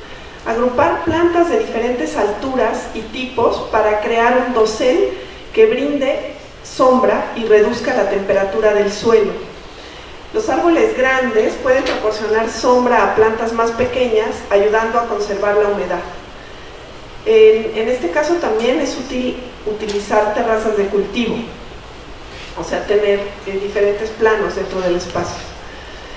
Incorporar estanques, fuentes o charcas que también pueden enfriar el aire a través de la evaporación, y estos actúan como reguladores térmicos en el paisaje. Y estos cuerpos de agua pueden incorporarse además como espacios en estanques o cisternas donde el agua tratada se pueda recircular. El viento y la brisa. También se pueden colocar barreras naturales como setos o grupos de árboles para desviar vientos fuertes, crear áreas tranquilas y cálidas, además de la disposición estratégica de plantas que pueden aprovechar brisas frescas, mejorando la ventilación en el espacio. Otra recomendación es usar acolchado orgánico, el mulch que le llaman, puede ser orgánico o inorgánico, para mantener la humedad y reducir la temperatura del suelo. Esto crea un ambiente más fresco para las raíces y disminuye la necesidad de riego. Otro sistema importantísimo es el sistema de captación de agua de lluvia.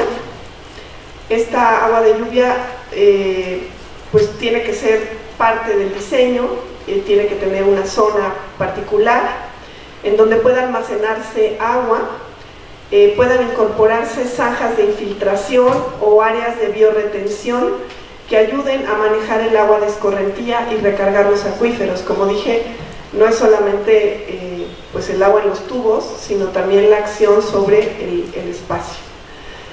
El empleo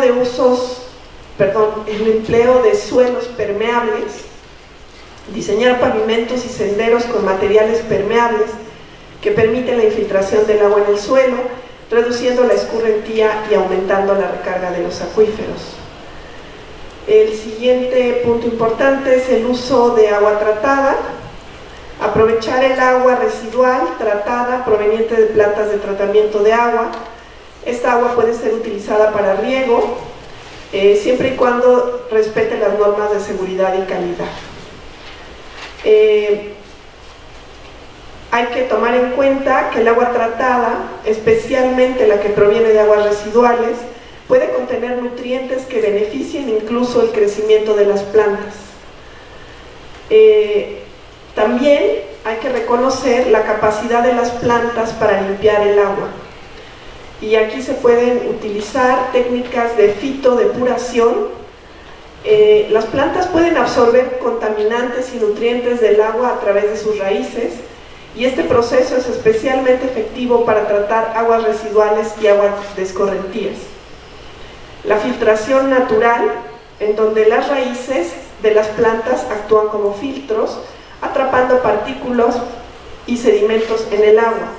Esto ayuda a reducir la turbidez y a mejorar su calidad. También el control de la eutrofización. Algunas plantas, como por ejemplo la lenteja de agua, que es una planta mexicana que hay en Xochimilco, pueden absorber nutrientes como nitrógeno y fósforo que son responsables de la eutrofización, es decir, del crecimiento excesivo de algas en cuerpos de agua. Al reducir estos nutrientes, las plantas ayudan a mantener el equilibrio ecológico. La descomposición de microorganismos asociados. Las raíces de las plantas pueden fomentar la actividad de los microorganismos que descomponen contaminantes orgánicos en el agua, ayudando a purificarla. El bambú, por ejemplo, absorbe metales pesados. Otro aspecto es la producción de oxígeno. Las plantas acuáticas liberan oxígeno en el agua a través de la fotosíntesis, por lo que favorece a los organismos acuáticos y también ayuda a descomponer contaminantes. Incorporar sistemas de humedales artificiales. Crear humedales con plantas específicas que absorben y filtran el agua es una práctica común en la gestión del agua. Estos sistemas pueden tratar aguas residuales, mejorar la calidad de aguas en ríos y lagos, y para este caso se usan mucho juncos y cañas por su capacidad de absorber nutrientes. Se mencionó aquí el tremendo gasto de agua que existe en los jardines domésticos, y también ahí pues hay algunas técnicas que pueden ayudar a reducir el gasto de agua. Y la primera es utilizar plantas nativas o plantas exóticas que requieran poca agua. Diseñar estos paisajes utilizándolas.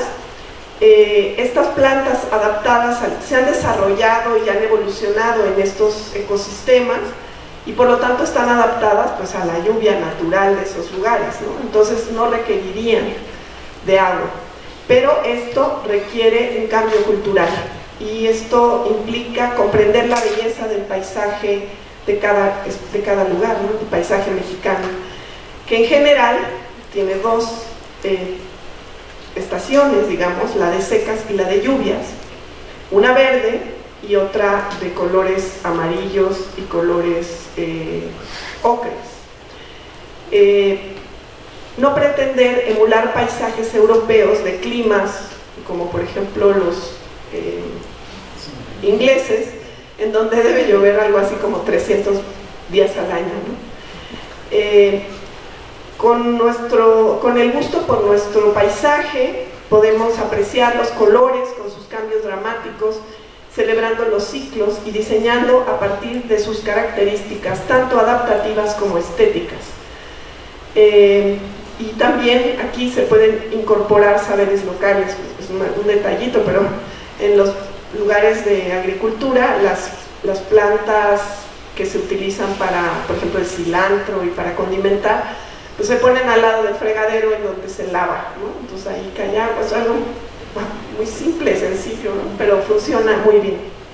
Ese es un ejemplo, pero hay muchísimos más. Evitar el riego, pero en caso indispensable implementar sistemas de riego por goteo que son más eficientes porque dirigen el agua directamente a las raíces de las plantas. No regar en las horas de mayor asoleamiento para evitar la evaporación que vemos, por ejemplo, en Ciudad Universitaria, que se riega todo el tiempo a las horas del sol. Incorporar hojarasca sobre el suelo para evitar que el suelo se deseque. Promover el uso de técnicas de mantenimiento que reduzcan el consumo de agua, como la poda, y el uso de coberturas sobre el suelo, no dejar el suelo desnudo, ¿no? Siempre utilizar algún cubresuelo vivo o orgánico o incluso inorgánico, ¿no? Para evitar que se evapore. Y creo que ya me está yendo el tiempo. Y la otra, en los proyectos que realizamos, incluir elementos educativos en el diseño del paisaje que fomenten la conciencia sobre el uso responsable del agua y la importancia de las prácticas sostenibles.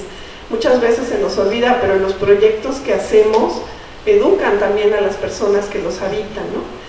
Ahora se está utilizando mucho, por ejemplo, jardines de lluvia, y yo he visto en otros países que se pone ahí, este es un jardín de lluvia, y las características que tiene, y las plantas que contiene, ¿no? Y de alguna manera pues se va ampliando cambiando el gusto por el diseño de los jardines, y también concientizando a las personas sobre la forma en que pueden incorporar estos espacios en sus casas o lo que sea. Ya me tocaron los y eso sería aprecio también por las plantas caducifolias y las plantas de temporada. Ha cambiado muchísimo en los últimos años el gusto y la moda también en el diseño de paisaje, y yo espero y creo que cada vez pues hay más conciencia por el agua, pero hay muchísimo camino más por andar. Y ahora yo pregunto a Erika, en la escala regional, ¿qué es lo que tú has trabajado? ¿Qué elementos se deben incluir en una investigación sobre las problemáticas del agua?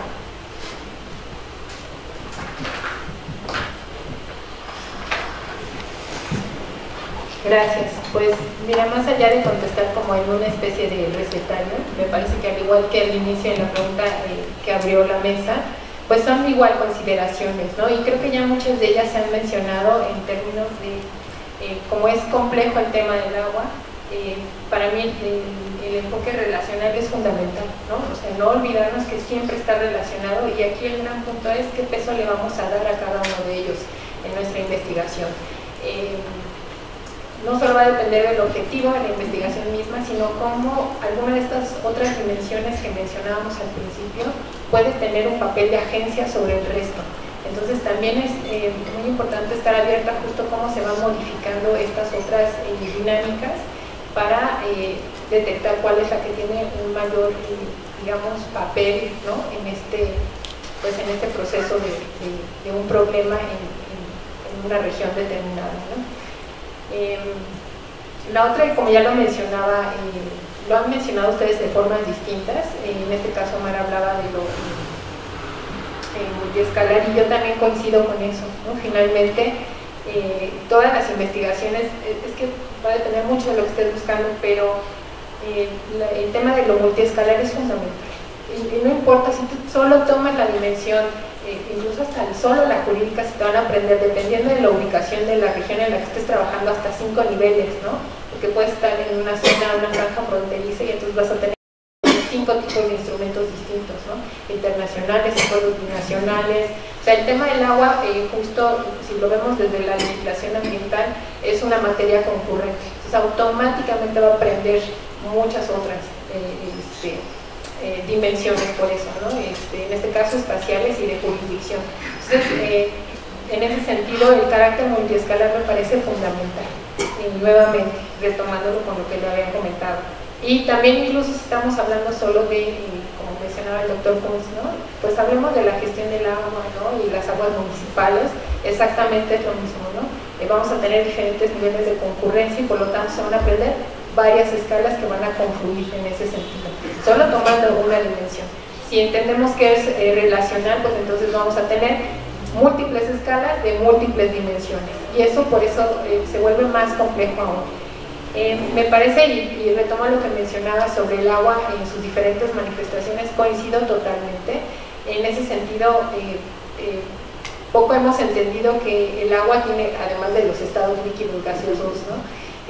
Sólidos, se pueden abordar justo así, ¿no? El agua atmosférica a partir del estudio del clima, ¿no? Y todas sus incidencias, el agua igual superficial, y que ahí lo que me gustaría señalar también importante es que si bien el término de cuencas hidrográficas, y además es una categoría que hemos usado ampliamente, me parece que nuevamente retomando el trabajo de otros investigadores no hemos retomado los avances que hay, ¿no? Si bien se critica muchísimo en ese sentido, me parece que hay otras aportaciones que hablan justo de su integración con otros componentes. En este sentido, puedo señalar el trabajo del doctor Ortiz Pérez, ¿no? De las cuencas ecogeográficas, por ejemplo, ¿no? Que lo que buscan justo es hacer una lectura integrada con otros componentes del medio físico-biótico, que en ese sentido me parece interesante. Otro de los elementos que me parece también importante es justo trascender esta idea de solo el agua en su forma superficial, sino también el agua subterránea, como bien señalabas. Y aquí es un reto porque no tenemos estudios de agua de geohidrología muy profundos. Lo más que con lo que disponemos, y que me parece fundamental en lo que a mí me ha tocado también revisar, no solo en el ámbito académico, sino en el ámbito profesional, son los estudios que realiza la Comisión Nacional de Agua de Disponibilidad, justo. Y me parece que son subutilizados porque no entendemos que justo a partir de esa dinámica vamos a entender la disponibilidad en las regiones. Y eso implica, como bien lo decía el doctor Green, es que hay que aprender a leer y estudiar mucho sobre esos otros temas, ¿no? Sin embargo, hay elementos claves, ¿no? Que nos pueden ayudar en ese sentido, que son los modelos de funcionamiento geohidrológico, que son mucho más accesibles y que nos permiten hacer esa lectura integrada del agua. Entonces coincido con Amaya en ese sentido, que es estudiar el agua en esas tres manifestaciones. Y aunado a eso, a lo que nos hemos enfrentado, en este caso, todo este tiempo que he trabajado con Andrea Rodríguez en el Seminario del Paisaje y Vivienda Indígena, justo, es la dimensión cultural al cual están atados, ¿no? Estas tres manifestaciones del agua. O sea, en realidad existen diferentes prácticas culturales que están ancladas al clima, ¿no? Y a algunos de sus componentes.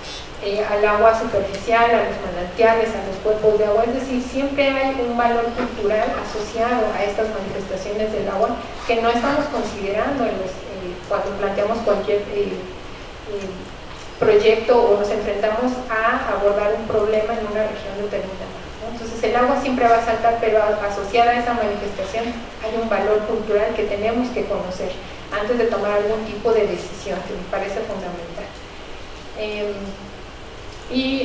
Me gustaría agregar una última que justo también ya había señalado el doctor Pons, que es la dimensión política.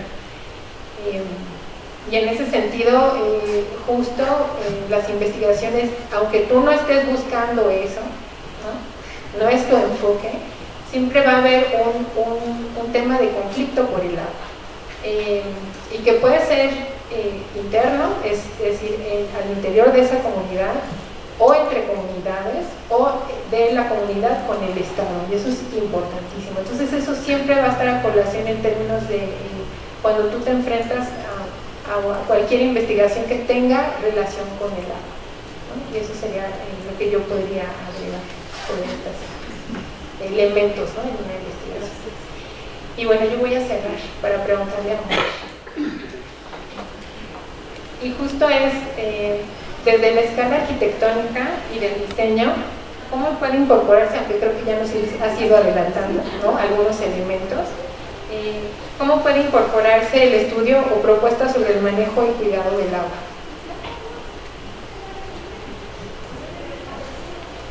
Sí, gracias, Erika. Voy a tratar de hacer breve porque ya casi es, ¿no? ¿Tienes? ¿Sí? Ah, bueno, ok. Sí, bueno, esa pregunta reiteraría, vaya, ¿se escucha? Sí. Sí, la visión territorial, multiescalar y, o sea, justo empezando por la visión territorial, no es cuidarla, ¿no? O sea, justo a veces cuando se piensa desde la escala arquitectónica, uno suele pensar, y bueno, pasa mucho en la vida profesional y académica, que la arquitectura es del lote para adentro, ¿no?, del predio hacia adentro, y se olvida de las relaciones que hay, pues esto de multiescalares, ¿no?, de múltiples dimensiones, y que, pues sí, mi recomendación sería justo no abandonar esa visión regional, territorial, para el manejo y cuidado del agua, ¿no? Entonces, reiteraría entonces, antes de contestar ya en particular la pregunta sobre el diseño arquitectónico, pues reiteraría justo cuidar, por ejemplo, esto que en el caso de la Ciudad de México, el manto freático, o sea, los acuíferos, ya había adelantado, como dices, nos brinda, tengo el dato, de hecho, más del 60, el 66% del agua potable en la zona metropolitana. De ahí le complementa el sistema Cutzamala con 25% a 30%, y el sistema Lerma con el 6%, y de ahí siguen pequeños manantiales, pozos, y bueno, son los complementarios, pero los tres más importantes, entonces teniendo al primero el acuífero, ¿no? Y que eso solo se rellena, no del agua que tiramos al pastito, ¿no?, así que de hecho se evapora, ¿no?, sino del suelo de conservación, del excedente de lluvia, que en la infraestructura verde también ayuda a captar ese excedente de lluvia, y que bueno, eso es digamos, una estrategia resiliente. O sea, el acuífero es más resiliente entonces en este caso, y nos provee de mayor recurso que los sistemas de ríos, ¿no?, que traemos además desde lejos. Entonces, un poquito, digamos que en parte una de las propuestas es, justo lo tenemos en nuestros pies, digamos, es el agua del subsuelo, ¿no?, de la Ciudad de México en este caso, y bueno, con las demás estrategias complementarias, yo no voy a repetir, que indicó la doctora Maya, que justamente que tienen que ver con la infraestructura verde, y bueno, y otras que ya se dijeron en la mesa. Luego, también apostaría a nivel urbano por un concepto que se llama ciudad educadora, y en este caso de educación ambiental. Lefebvre y después Yangel dirían, nosotros creamos a las ciudades y luego ellas nos transforman a nosotros, ¿no? Entonces, Lefebvre dice, el espacio retroactúa, o sea, a pesar de que no es determinante de la vida social, sí nos condiciona, ¿no? Y entonces, a partir del, justamente lo decía Maya, de la condición espacial, también podemos llevar a cabo ciertas acciones que pues ayuden a mejorar la situación del problema del agua, ¿no? Entonces, empezando pues eso que decía, estas estrategias que ya mencionamos varias veces.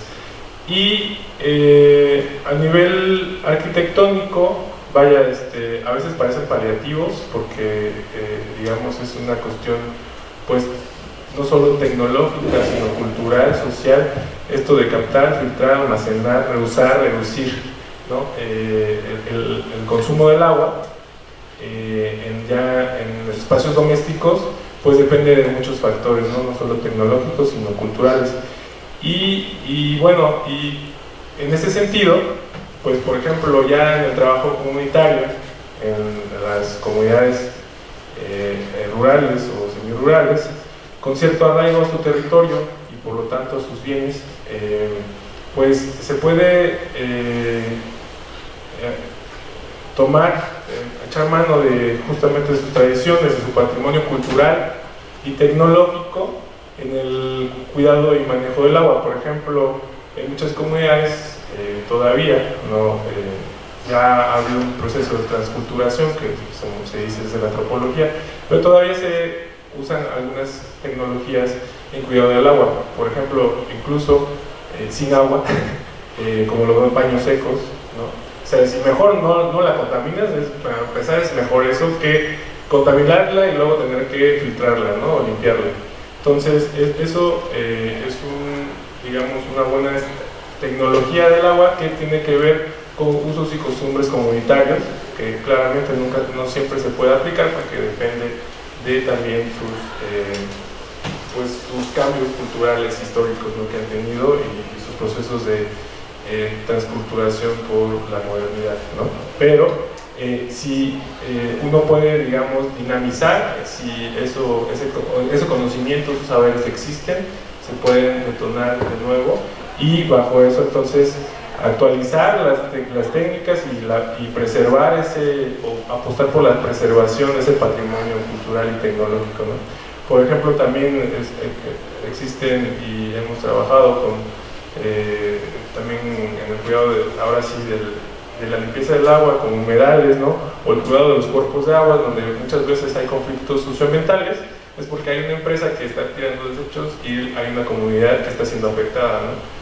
Y en eso también decía la organización social es muy importante, en este concepto de contralorías que hace rato mencionaba, pues también se da justamente ese cuidado, esa protección, no solamente cuidado de que yo no voy y la contamino, sino que cuido que otros agentes productivos, sociales, no la contaminen o no hagan mal uso de ella, ¿no? Entonces también es una cuestión de que entre todos la cuidamos y entre todos también aprendemos a cuidarla, ¿no? Y a preservarla. Y bueno, eso es justamente un poco similar de lo que les explicaba al principio, que tratamos de mejorar y actualizar los sistemas constructivos locales, y ahora, digamos, con la cuestión del manejo del agua pasa algo similar, ¿no? Hay ya prácticas y saberes locales en comunidades que ya tienen un cuidado a veces mucho mayor con el agua, tienen un contacto más cercano incluso, ¿no? Como decíamos aquí, pues abrimos la llave y ya llega, ¿no? Y se va por el drenaje. En las comunidades, pues la mitad de las veces, en las rurales, la mitad del año son campesinas, entonces dependen mucho del recurso, su vida cotidiana, su producción, y por lo tanto pues tienen una cercanía tal vez mayor con el bien, que le llaman bien común, y digamos que también de ellos se puede tomar, se puede aprender también a partir de sus prácticas y también tomar lecciones acerca del manejo y cuidado del agua, ¿no? Entonces, un poco espero haber respondido a la respuesta. Y a nivel arquitectónico pues tiene que ver con esta adaptación de tecnologías al diseño y a los espacios domésticos, ¿no? Gracias. Pues muchísimas gracias. Creo que el objetivo de conversar está al menos parcialmente alcanzado porque no hay mucho tiempo, pero bueno, lo que quisimos un poco compartir es cómo un solo tema puede tener visiones distintas y cosas que podrían parecer fáciles pues son mucho más complicadas que simplemente enunciar un tema como el agua, ¿no? Entonces pues agradezco muchísimo a mis compañeros y a Erika, y agradezco también a todos los que están hoy aquí escuchándonos. Muchas gracias y buenas noches.